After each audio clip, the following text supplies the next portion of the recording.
Hi, my name's Adele Lessert. I'm with None 3/4 Coaching, and this is Wisdom Wednesday. Every Wednesday, I come to you with some tips and tricks to help you make it through the rest of the week. We've been going through the Harry Potter series, chapter by chapter, pulling out the coachable moments. And we are in the Chamber of Secrets, chapter 11, the Dueling Club.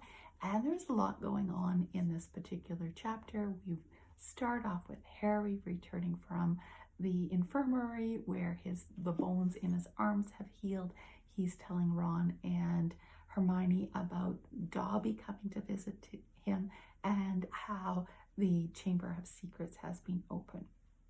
They then decide that they need to take care of the Polyjuice and get it working so that they can get some information from Malfoy over Christmas. Lots of stuff happening. They go and steal some product from Snape's inventory. And then we have the announcement of the Dueling Club. And in the Dueling Club, this is an opportunity for students to learn how to duel magically. And so they go to the Dueling Club. They don't get a lot of instruction. I am kind of disappointed in the level of instruction they get before they're actually dueling. But there comes a point in time where Malfoy and Harry are teamed up, and Snape gives Malfoy a little bit of information on how to approach this particular duel. And what happens is a snake emerges from Malfoy's wand. And it's a little bit of a shock, and Harry's not sure what to do at that moment in time. Lockhart steps in and says, "I'll take care of it." And he casts a spell which results in the snake rising up into the air and landing, but landing in such a way that it looks like it's going to attack Justin. At that moment in time, Harry doesn't understand what he's doing or what is actually in process, but he jumps forward and basically tells the snake, "Stop, don't do that." And the snake backs down. Now, what Harry doesn't realize, and that everybody else sees something completely different, is that Harry is speaking in Parseltongue. And so what the other students hear is this hissing sound coming from Harry, not English, as he's talking to the snake. But what we have that occurring in this particular scenario is lots of assumptions and interpretations. So what are assumptions and interpretations?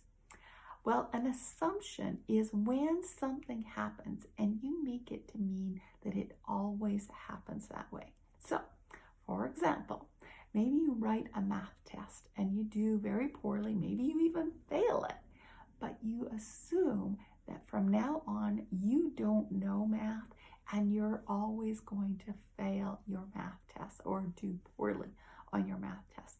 That's an assumption. Interpretations work a little bit differently. Interpretations are when you see something happen, but you don't have all the information. You don't understand the circumstances. You don't understand all the little intricacies. And your brain decides, I need to fill in the details. And it creates a story. It interprets what it saw so that it thinks it has rational thinking about what happened. It fills in the holes to make sense of what happened. And so in this particular case, the students are aghast. They're aghast because Parseltongue has been traditionally something that is spoken by somebody who is from Slytherin, somebody who has had some experience with dark arts. And in fact, if we look at, there's this little piece here. Let's see if I can find it here. 210. We have Ernie talking to Hannah.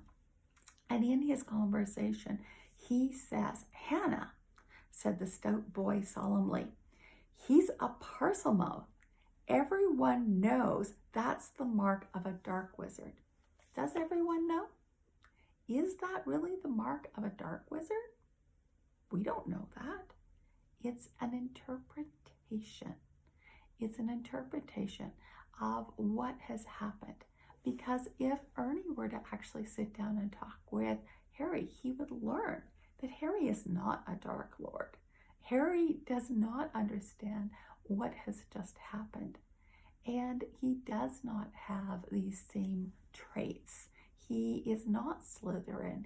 He is Gryffindor. And maybe he should have been put into Slytherin house, but he was not.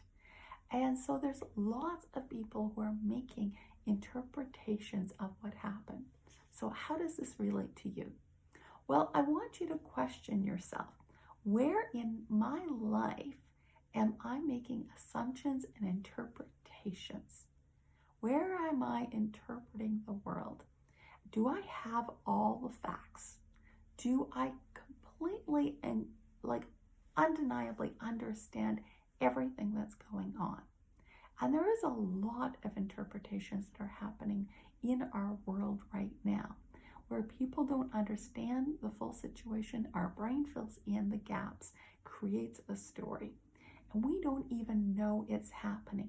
And that's why it's important to have an outside source, a non-judgmental outside source, such as a coach, step in.